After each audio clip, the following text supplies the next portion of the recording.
Welcome to Plant a Garden TV. How you guys doing this morning? I hope everybody is staying safe, listening to the authorities and doing what they're supposed to do to protect themselves from what is going on today. So today I just want to give you guys a little walkthrough of my garden.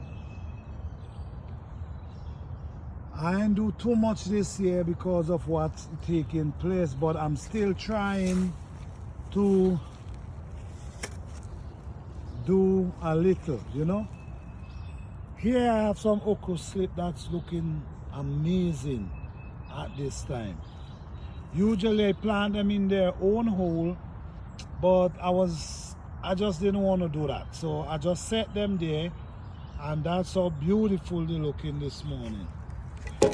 Green and pretty.